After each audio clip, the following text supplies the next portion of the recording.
এবারের বাংলাদেশ সফরে শ্বশুরবাড়িতে আজকে শেষ দিন। আর আজকে আমার বাবা মা ভাই ভাইয়ের বউ সবাই এসেছিল আমার শ্বশুরবাড়িতে দাওয়াতে। তো দাওয়াত শেষ করে সবাই একসাথে আমার বাবার বাড়িতে ফিরবো, সেখান থেকে বাকি গোছগাছ করে নিয়ে ঢাকার উদ্দেশ্যে রাত্রেই রওনা হব। তো সবাই হাতে হাতে আগায় গোছায়ে আমার গোছগাছগুলো করে দিচ্ছিল, যেহেতু সবকিছু এলোমেলো হয়ে ছড়িয়ে ছিটিয়ে আছে। আমার আম্মু যেমনটা করে আমার জন্য সবকিছু তৈরি করে রাখে, আমার শাশুড়ি আম্মুও পেঁয়াজ বেরেস্তা করে দিয়েছে আমাকে ইংল্যান্ডে নিয়ে যাওয়ার জন্য। আর কুষ্টিয়া এসেছি, কুষ্টিয়ার ঐতিহ্যবাহী তিলের খাজা নিয়ে যাব না তা কি হয়? ইংল্যান্ডের সবার জন্য গিফট দিব বলে আমি কুষ্টিয়া থেকে তিলের খাজা, শনপাপড়ি এগুলো নিয়ে যাচ্ছি। তো তিলের খাজা সাধারণত কুষ্টিয়াতে যারা আসেন, কুষ্টিয়ার লালনসার যে মাজার আছে, মাজারের আশেপাশের এই দোকানগুলো থেকেই বেশি কিনে থাকে। তবে বিশ্বাস করেন, আশেপাশের এই দোকানগুলোতে না তিলের খাজার দাম যেমনটা বেশি, কিন্তু মানেও অত একটা ভালো না। আমরা ঈদের পরে ফ্যামিলির সবাই মিলে যখন বেড়াতে গিয়েছিলাম, তখনই তিলের খাজা কিনতে চেয়েছিলাম এখান থেকে। তখন কেনা হয়েছিল শুধুমাত্র খাওয়ার জন্য অল্প একটু। বাট আমি ইংল্যান্ডে নিয়ে যাব বলে আমার ভাই বলেছিল, আপু এখান থেকে কিনো না, একদম ফ্যাক্টরি থেকে তোমাকে ভালো মানের তিলের খাজা আমি কুষ্টিয়া থেকে যাওয়ার আগে কিনে দিব। তো আমার ভাই সেই ভালো মানের তিলের খাজাগুলো সরাসরি ফ্যাক্টরি থেকেই কিনে এনেছে। সেগুলোই আমি প্যাকিং করে ঢাকা নিয়ে যাচ্ছি, চলে যাবে সরাসরি ইংল্যান্ডে। এই যে রুমটা দেখতে পাচ্ছেন না, এই রুমের সাথে কিন্তু আমার অনেক স্মৃতি জড়িত। এই রুমটা হচ্ছে আমি বিয়ের পরে এসে প্রথম উঠেছিলাম। আমার শ্বশুরবাড়ি আসলে দোতলা, নিচতলায় তখন আমার শ্বশুর বেঁচে ছিলেন, আমার শ্বশুর এবং দেবর থাকতেন। আর দোতলার এক রুমে থাকতাম আমরা, এবং এক রুমে হচ্ছে আমার ভাসুর এবং যা। যদিও আসলে আমার শ্বশুর বাড়িতে ওরকম করে তো আসলে আমাদের থাকা হয়নি, কারণ সুজন ওর কাজের কারণে ঢাকাতে থাকতো আমার বিয়ের অনেক আগে থেকেই। তো বিয়ে হয়ে যতবারই শ্বশুরবাড়ি এসেছি না কেন, এই রুমটাতে থাকতাম। এই রুমের প্রতি আমার অন্যরকম স্মৃতি রয়েছে। তো এখন আর এই রুমে আসলে তেমন কেউই থাকে না, ফাঁকাই পড়ে থাকে বেশিরভাগ সময়। আমার দেবর মাঝে মধ্যে আসলে থাকে। আমার দেবরও কিন্তু পড়াশোনার জন্য সিলেটেই থাকতো, ওর পড়াশোনা অবশ্য রিসেন্টলি শেষ হয়েছে। যাই হোক, সব ব্যাগেজ গোছগাছ করে নিচ্ছি। আর আজকে রাত্রেই হয়তোবা আমাদের ঢাকায় যাওয়া হবে যেহেতু, আর শ্বশুর বাড়িতে কবে আসবো না আসবো জানি না।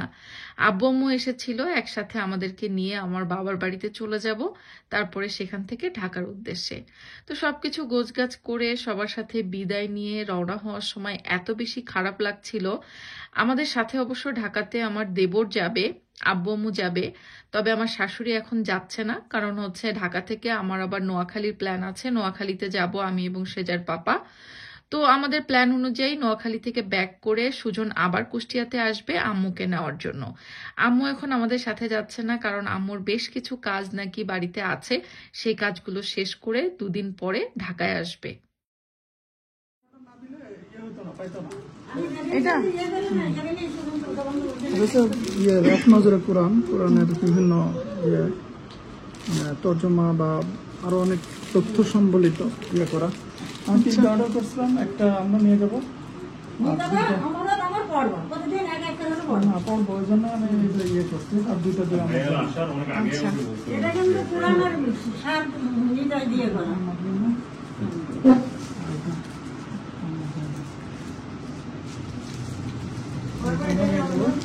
এটা ইংল্যান্ডে নিয়ে যাবো আমরা।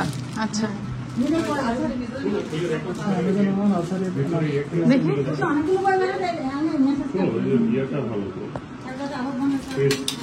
তুমি এটা বাংলাদেশের ইয়ে থেকে অর্ডার করছিলা? আচ্ছা,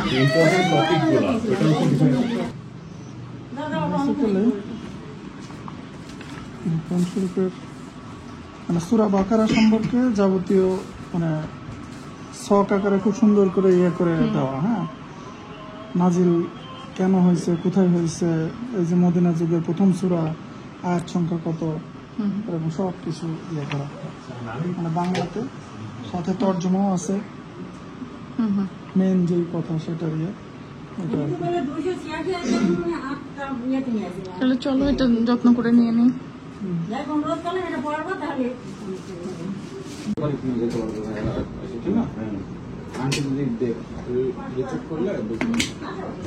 আর যে ওই ব্যাগে কিছু খালি থাকলে যে জিনিসগুলো সব ভরা ডান।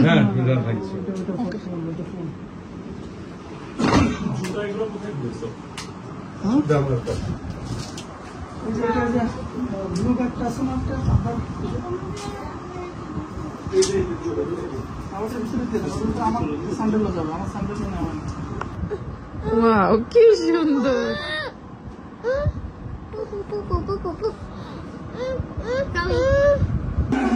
আসো সোজা আসো। আসো।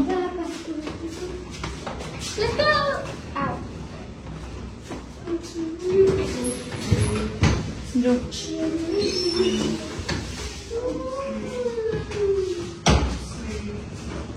যাও।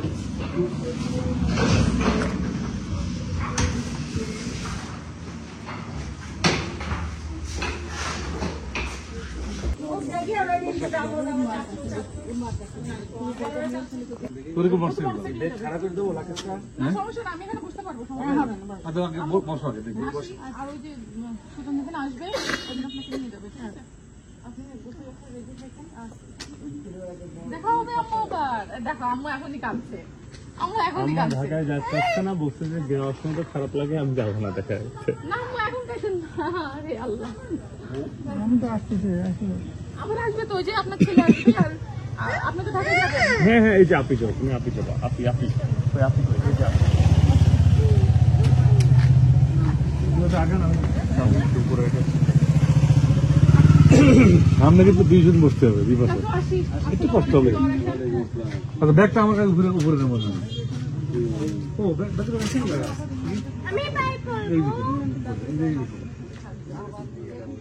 আমাদের হাতে সময় খুবই কম। রাত 11টার সময় গাড়ি বলা আছে, সেই গাড়ি এসে আমাদেরকে নিয়ে যাবে ঢাকার উদ্দেশ্যে। তো সন্ধ্যার পরেই আমার শ্বশুরবাড়ির সবার কাছ থেকে বিদায় নিয়ে আমার দেবরকে সাথে করে নিয়ে আমাদের বাসায় যাচ্ছি, কারণ আমাদের বাসায় গিয়ে আরো কিছু গোছগাছ আছে। যেহেতু আমি আসলে শ্বশুরবাড়ি বাবার বাড়ি দুই জায়গাতেই কম বেশি করে থেকেছি, তো আমার জিনিসপত্র লাগে সবকিছু দুই বাসাতেই কম বেশি আছে।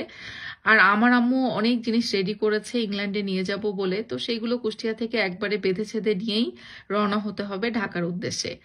তো চলে আসলাম শ্বশুরবাড়ি থেকে বাবার বাড়িতে। এখন আমাদের হাতে আর অল্প কিছু সময় বাকি আছে। এই বাসা থেকে যা যা গোছগাছ করার সেগুলো গোছগাছ করে নিয়ে রাত্রেই আমরা রওনা হব ঢাকার উদ্দেশ্যে। তো এই তো এবারের মতো আমাদের কুষ্টিয়ার সফর শেষ হচ্ছে। এই বাড়িটা হচ্ছে আমার সেই চিরচেনা বাড়ি, যেখানে আমার জন্ম, ছোটবেলা থেকে বেড়ে ওঠা, সবকিছু রেখে আবার সেই প্রবাস জীবনে ফিরে যেতে হবে। কুষ্টিয়ার পাঠ শেষ।